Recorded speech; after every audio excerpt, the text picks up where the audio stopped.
The crystalline spires of Nova Centralis stretched toward the artificial aura that danced across the capital world's atmospheric dome. From her position on the observation deck of the Imperial Dreadnought Sovereign's Will, Captain Janice Reeve watched the lights shimmer like liquid starfire, each pulse a testament to the intergalactic empire's technological supremacy. 23 years she had served the Empire. 23 years of perfect loyalty, unwavering dedication, and flawless mission execution. Her record was spotless, her reputation unassailable, and her access to classified information absolute. Which was precisely why Admiral Korath had summoned her to this meeting. "Captain Reeve." The Admiral's voice carried the weight of 1,000 conquered worlds. His cybernetic implants gleamed silver against weathered skin, marking him as one of the old guard, those who had fought in the expansion wars and lived to see the Empire's golden age. "What do you know of the Dark World?" Janice maintained her rigid posture, hands clasped behind her back in perfect military form. "Fragmentary intelligence reports, sir. A rogue system beyond the Outer Rim. Suspected of harboring dissidents and criminal elements. The diplomatic corps attempted contact 7 months ago. All communication ceased after initial transmission. The situation has evolved." Korath moved to the tactical display, his mechanical fingers dancing across holographic controls. The three-dimensional map of known space materialized before them, billions of stars reduced to points of light in the vast simulation. At the edge of Imperial territory, a single red marker pulsed ominously. 3 days ago, our deep space monitoring stations detected massive energy signatures from the Dark World system. Signatures unlike anything in our technological database. The display zoomed in, revealing sensor readings that made Janice's breath catch. The energy patterns were impossible, readings that violated known laws of physics, power outputs that dwarfed even the Empire's most advanced fusion cores. "Magic," Korath said the word like a curse. "Our xenoarchaeology teams have been studying similar phenomena on abandoned worlds throughout the galaxy. Ancient civilizations that wielded forces we barely understand. We believe such knowledge was lost, relegated to myth and legend. We were wrong. Sir, with respect, magic is a primitive word for advanced technology we haven't yet comprehended," Korath interrupted. "Or so we told ourselves. The Dark World has proven otherwise. Their leader, who calls himself the Archmagus, has demonstrated capabilities that defy our understanding of reality itself. Matter manipulation at the molecular level without visible technology. Energy projection that bypasses our shield systems. Temporal distortions that render our targeting computers useless." Janice felt a chill that had nothing to do with the recycled air of the starship. "What are our intelligence estimates regarding their intentions?" The Admiral's expression grew grim. 3 Imperial patrol squadrons have gone missing in the past month. In each case, their final transmissions spoke of impossible phenomena, ships appearing from nowhere, weapons that passed through armor like it wasn't there, crew members aging decades and seconds. The few survivors who escaped described their attackers as beings of living shadow, led by a figure whose very presence seemed to drain the light from space itself. "The Archmagus?" "We believe so. And Captain, our analysts have intercepted fragmented communications that suggest the Dark World is not merely defending itself. They're planning an offensive. Their target—" Korath paused, his mechanical eye whirring as it focused on her face. "Emperor Maximilian himself." The implications hit Janice like a physical blow. The Emperor was more than the supreme ruler of the galaxy's greatest civilization. He was the living symbol of order, progress, and human achievement. Without him, the Empire would fragment into 1,000 warring factions. Chaos would consume the galaxy.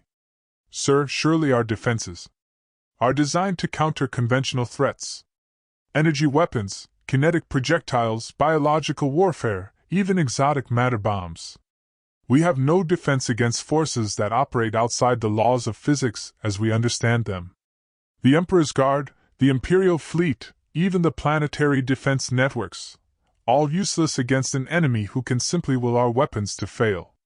Korath manipulated the display again, highlighting classified schematics of the Imperial Palace's security systems. 3 months ago, we began detecting minor anomalies in the palace's sensor grid. Shadows where no shadows should exist. Temperature fluctuations with no apparent source. At first, we attributed these to system malfunctions. Now we realize the truth: they were reconnaissance probes. The Dark World has been studying our defenses, learning our weaknesses. What are our options? Janice asked, though she suspected she already knew the answer. Conventional military action is futile. A direct assault would only result in the destruction of our fleets and the revelation of our knowledge regarding their capabilities. We need intelligence. We need to understand their technology, their weaknesses, their operational plans. Most importantly, we need to eliminate their leadership before they can strike. The weight of unspoken expectation settled on Janice's shoulders. You want me to infiltrate the Dark World? You're uniquely qualified. Your service record is impeccable. Your psychological profile shows complete resistance to coercion or corruption, and your technical skills are among the finest in the fleet. More importantly, you've demonstrated the ability to adapt to unexpected situations and complete missions regardless of the obstacles. Sir, what exactly would be my objective? Koratha's expression became stone. Gain their trust.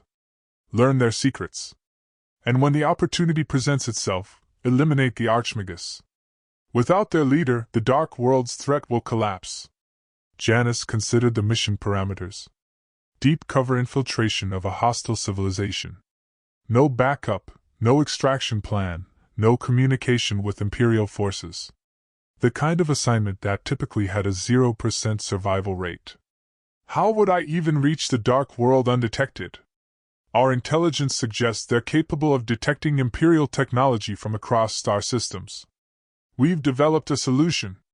Korath touched another control, and the display shifted to show technical specifications for a spacecraft unlike anything in the Imperial fleet.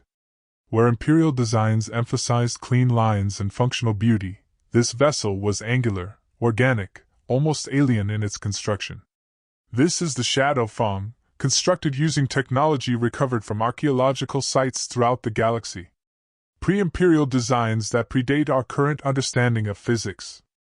Its power systems operate on principles we don't fully comprehend, making it effectively invisible to both Imperial and Dark World sensors. And my cover identity? Commander Saravex, former Imperial officer discharged for insubordination and suspected of selling classified information to Outer Rim cartels. Your service record will be altered to reflect this. To all appearances, you're a disillusioned veteran seeking employment as a mercenary. Janice studied the mission briefing, memorizing every detail. The plan was audacious, desperate, and quite possibly suicidal. It was also the Empire's only hope. When do I leave? Immediately. The Emperor's life may depend on your success, Captain. The fate of the galaxy rests in your hands. The Shadow Fawn drifted through the void between stars, its hull absorbing light rather than reflecting it. From the cramped pilot's seat, Janice watched the navigation display count down the hours to her destination. 2 weeks had passed since her departure from Imperial space, 2 weeks of solitude broken only by the ship's ancient systems and the whisper of recycled air. The vessel was a marvel of engineering from a bygone age. Its computers operated on quantum principles that made Imperial technology seem primitive by comparison.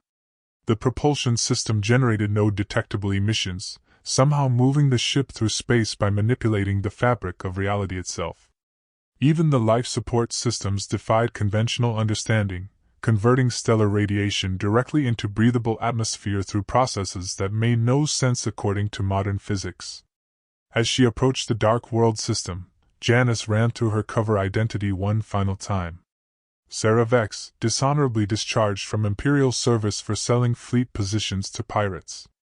Wanted by Imperial security for treason and grand theft.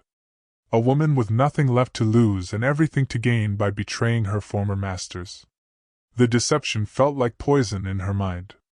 Every instinct screamed against portraying herself as a traitor to the Empire she had served faithfully for over 2 decades. But the mission demanded authenticity, and authenticity required complete commitment to the role. The first sign of the Dark World's influence came when she was still 3 light hours from the system's edge. The Shadowfang's sensors detected gravimetric distortions that twisted space in impossible ways.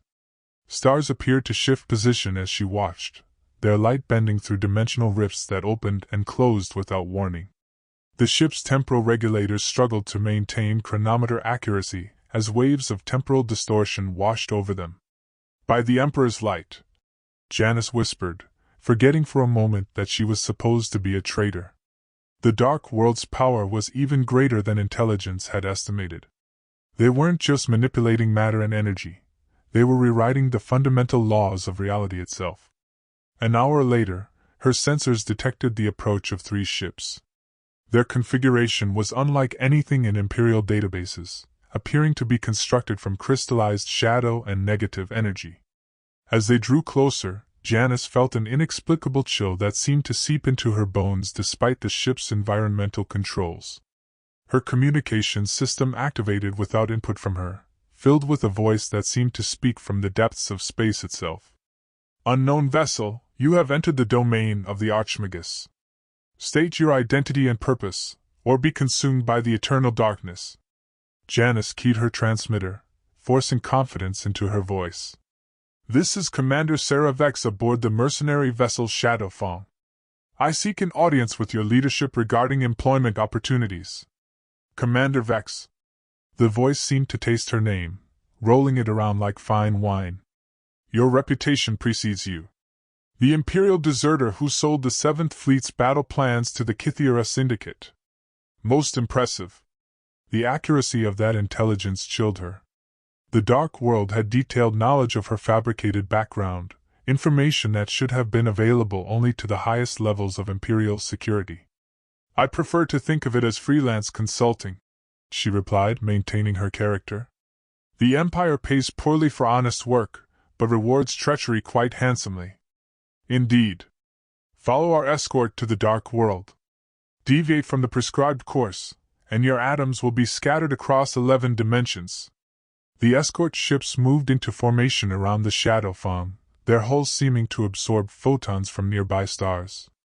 As they traveled deeper into the system, Janice observed phenomena that challenged her understanding of astrophysics.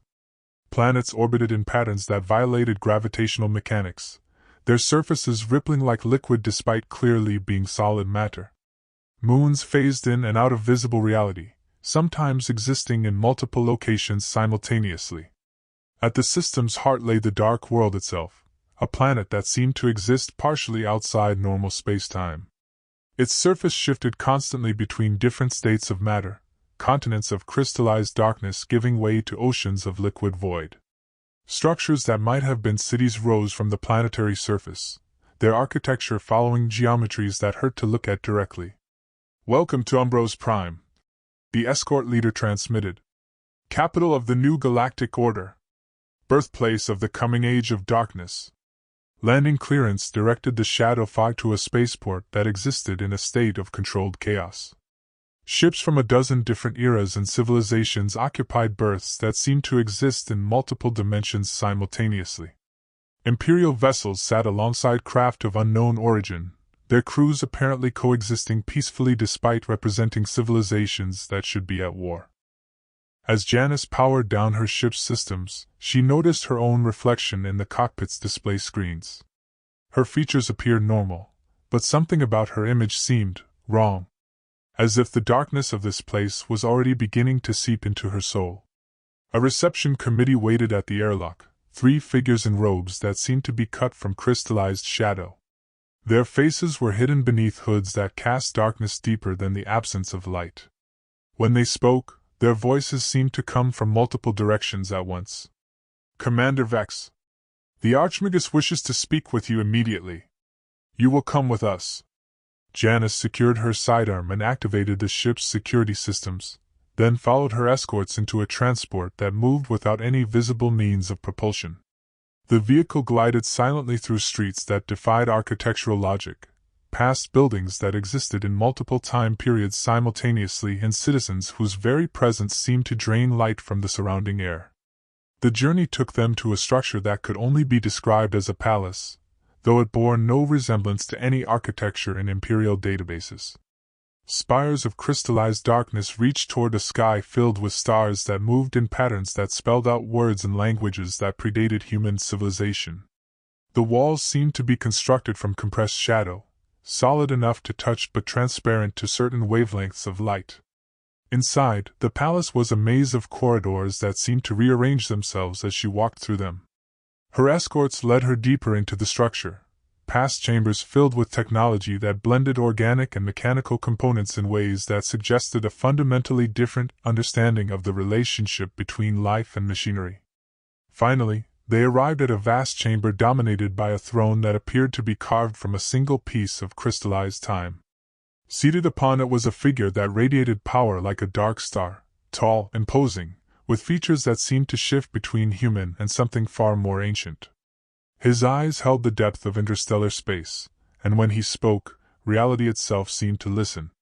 "So," the Archmagus said, his voice resonating through dimensions she couldn't name, "the Empire sends its most loyal captain to assassinate me."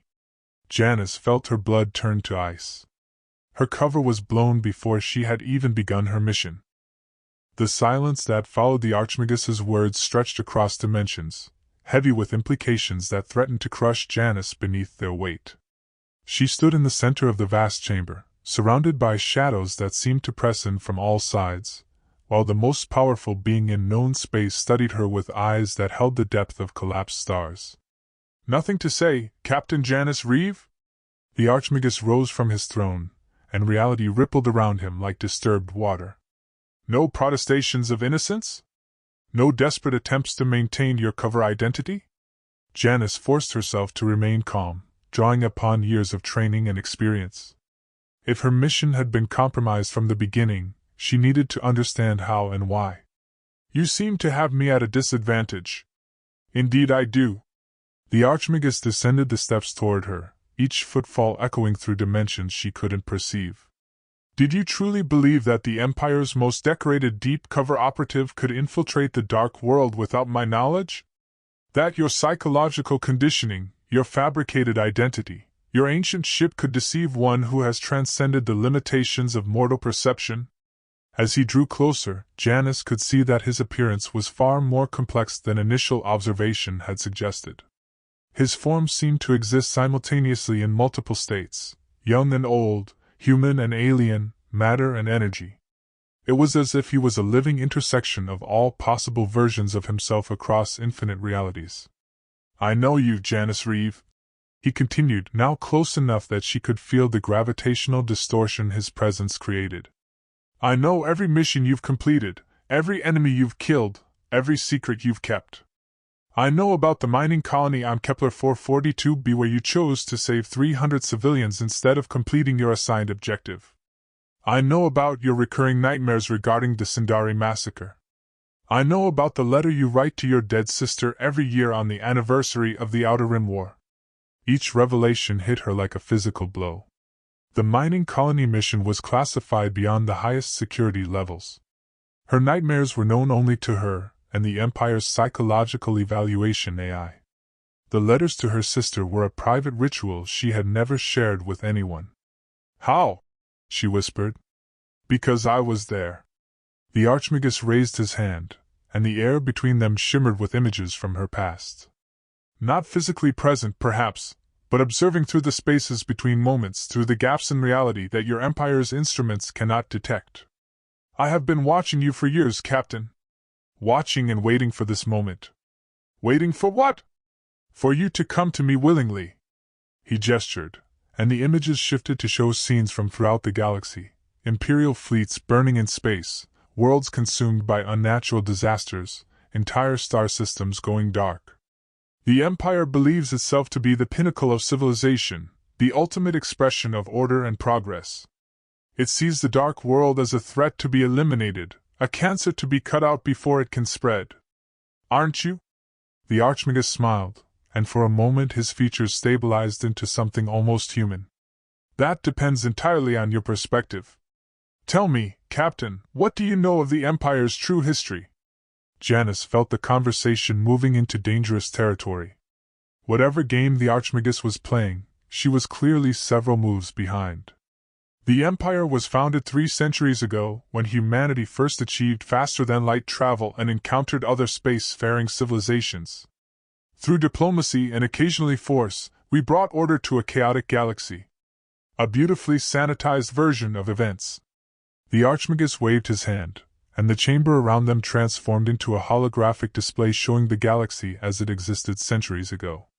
The truth is somewhat more complex.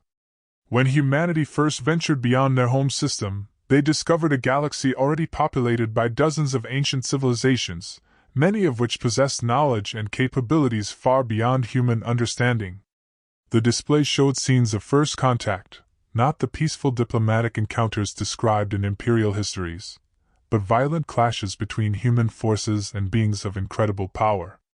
Ships that moved through space by manipulating time itself, weapons that could rewrite matter at the quantum level, civilizations that had transcended physical existence entirely. Your ancestors did not bring order to chaos, the Archmagus continued. They brought technological brutality to cultures that had evolved beyond the need for crude material warfare. One by one, these ancient peoples were hunted to extinction, their knowledge stolen, their wisdom corrupted into instruments of conquest. That's impossible, Janice protested. The archaeological record would show. The archaeological record shows exactly what the Empire wants it to show. History is written by the victors, Captain, and your Empire has been very thorough in its revisionism. The holographic display shifted to show massive machines consuming entire worlds, breaking down ancient structures and converting them into raw materials for imperial expansion. What do you think powers your great starships? What do you think provides the energy for your planetary shields? The compressed knowledge and stolen essence of civilizations your people murdered. Janice felt her worldview cracking like ice under pressure. Everything she had believed about the Empire, about humanity's rightful place in the galaxy, was being systematically demolished before her eyes. You're lying. Am I?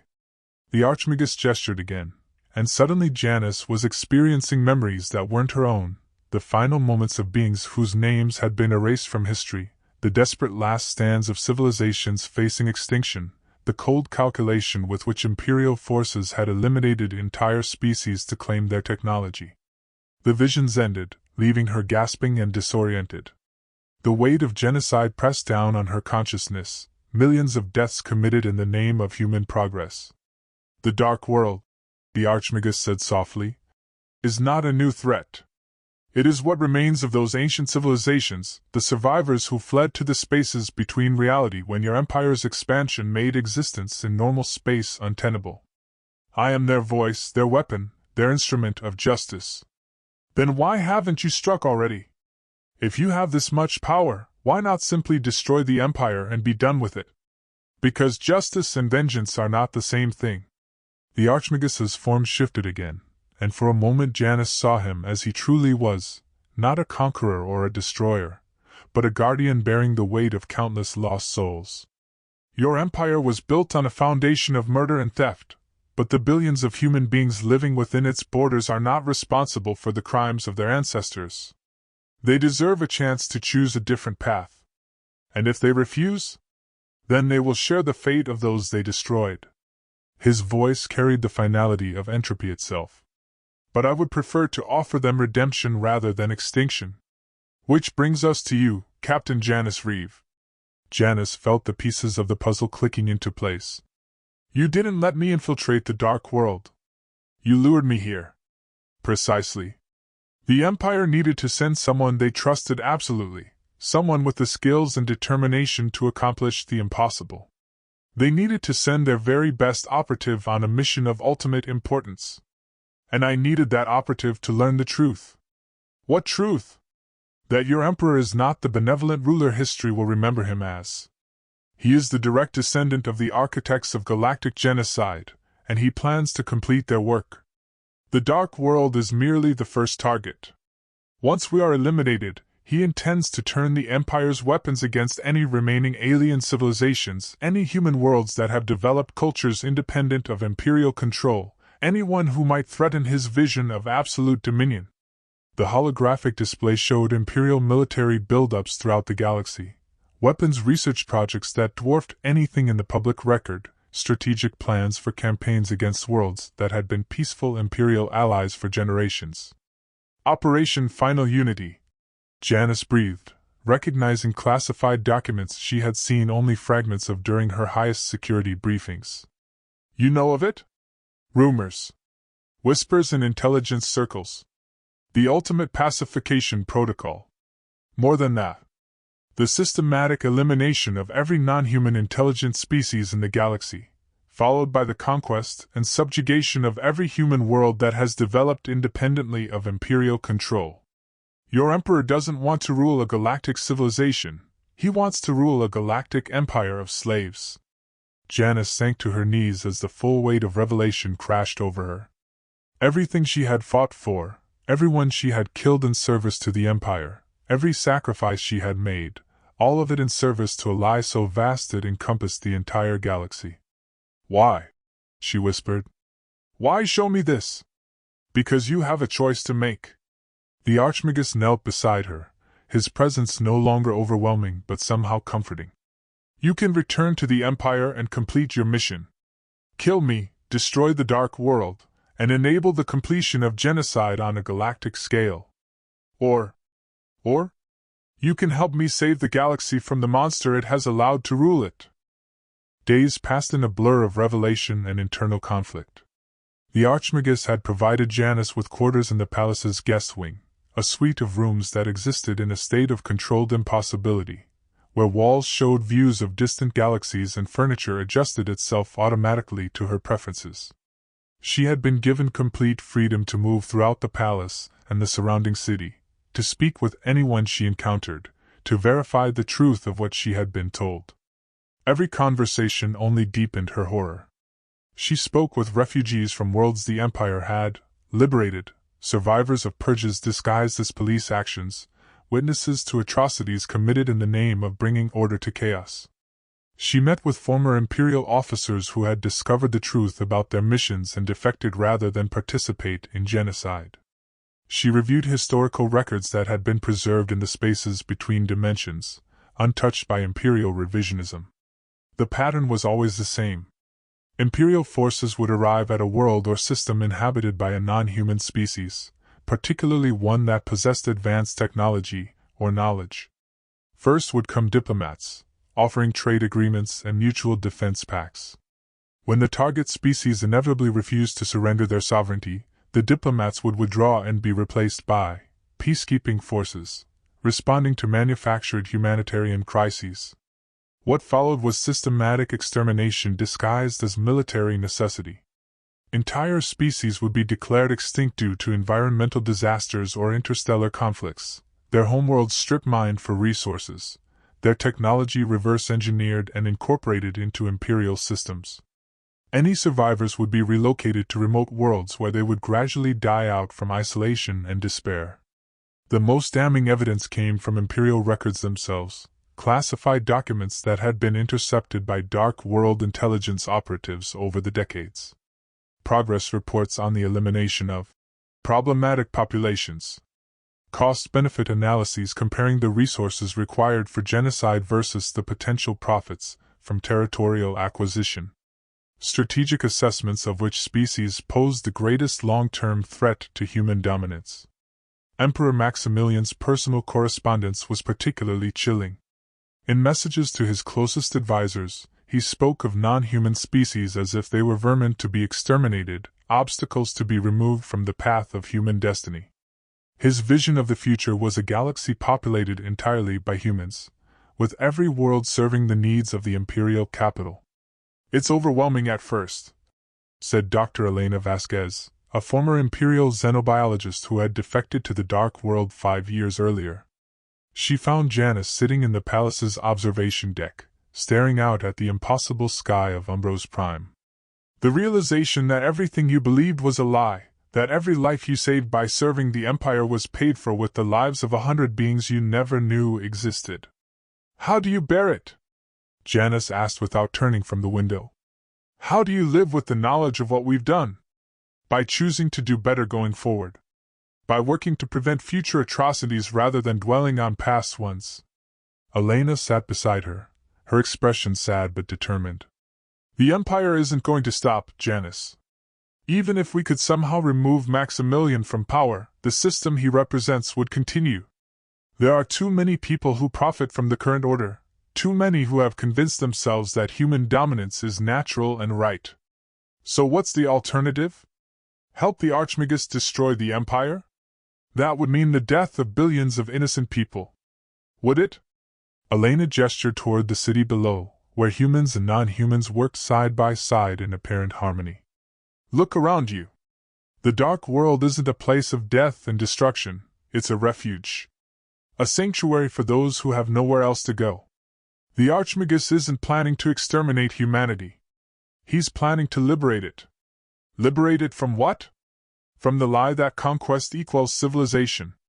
From the belief that might makes right. From the system that turns ordinary people into accomplices to genocide. Elena stood and moved to the window, her reflection ghostly in the transparent aluminum. The Empire tells its citizens that they are part of the greatest civilization in galactic history. But what kind of civilization is built on the bones of murdered children? What kind of progress is purchased with the extinction of entire species? Janice closed her eyes, feeling the weight of 23 years of faithful service pressing down on her shoulders. I swore an oath to protect the Empire and its people. And in doing so, you swore to participate in the greatest crime in galactic history. Sometimes, the most honorable thing you can do is break an oath that was made in ignorance. Elena placed a gentle hand on Janice's shoulder.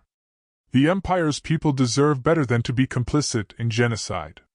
They deserve the chance to choose a different path. That evening, Janice was summoned to another meeting with the Archmagus. She found him in his private study, a chamber lined with crystallized memories from 1,000 different worlds. As she entered, he was examining what appeared to be a holographic recording of a children's choir from a species that had been extinct for over a century. Beautiful, isn't it? He said without turning.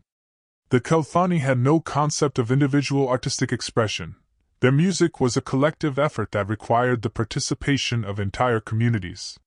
When they sang together, they could harmonize across dimensional boundaries, creating melodies that existed simultaneously in multiple realities. What happened to them?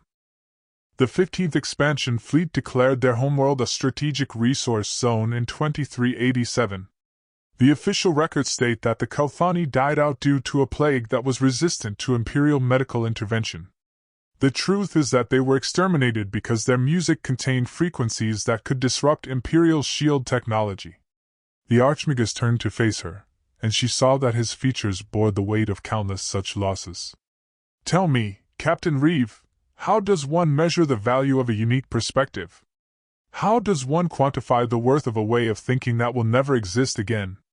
The Empire reduces everything to resource management and strategic calculations, but some things cannot be replaced once they are destroyed. Why haven't you acted against the Empire before now? If you've known about these atrocities for decades, why wait? Because I hope that humanity might change on its own. I believe that eventually, the Empire's people would recognize the horror of what they had become and choose a different path.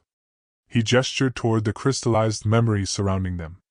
I preserved what I could, fragments of lost civilizations, echoes of extinct cultures, the final thoughts of beings whose names will never be spoken again. I told myself that someday, these memories would serve as teachers rather than monuments. But that day never came. No. And now the Empire prepares for its final campaign. Operation Final Unity will commence within the year, beginning with the elimination of the Dark World and continuing until every non-human intelligence in the galaxy has been exterminated. After that, the focus will shift to human worlds that have developed independently of Imperial control. Within a generation, the galaxy will be populated solely by citizens of the Intergalactic Empire, all serving the will of a single man. Janice felt a chill that had nothing to do with the temperature of the room. How do you know this? Because your mission was not the only Imperial operation I have been monitoring. The Archmagus waved his hand, and the study's walls displayed tactical information that made her blood run cold. Fleet movements throughout the galaxy, weapons research projects, propaganda campaigns designed to prepare the population for war, all the pieces are in place for the greatest act of genocide in galactic history. The scope of the Imperial preparations was staggering.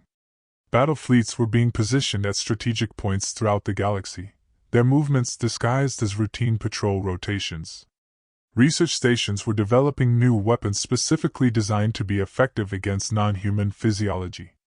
Propaganda broadcasts were already beginning to prepare the civilian population for a final war against the alien menace. When does it begin? 6 months from now, during the Galactic Unity Festival. The Emperor will use the celebration as cover for the initial strikes against non-human worlds. By the time the galaxy realizes what is happening, it will be too late to organize any effective resistance. Janice studied the tactical displays, her trained mind automatically analyzing the Imperial strategy. It was brilliant in its ruthlessness, a coordinated campaign that would eliminate potential threats before they could unite against the Empire. Within a year, the greatest act of genocide in galactic history would be complete. And you believe you can stop this? Not alone. But with the right allies, with the right information, with the right moment of decisive action, yes, I believe it can be stopped. The Archmagus's eyes met hers across the chamber. The question is whether you will help me. Janice felt the weight of the galaxy's future pressing down on her. Everything she had believed, everything she had fought for, everything she had sacrificed, all of it had been in service to a lie that was about to culminate in the greatest crime in history. What would you need me to do? Return to the Empire. Resume your cover identity as their loyal agent. And when the moment is right, strike at the heart of their operation. The Archmagus moved closer, his presence somehow comforting rather than overwhelming. I cannot act directly against the Emperor. He is protected by technologies that even I cannot overcome. But you can get close to him. You can gain his trust. And when the time comes, you can ensure that his final campaign never begins. The magnitude of what he was asking hit her like a physical blow.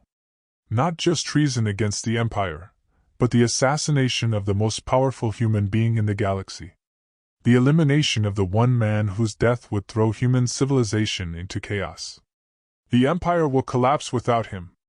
Yes. And from its ashes, something better can be built.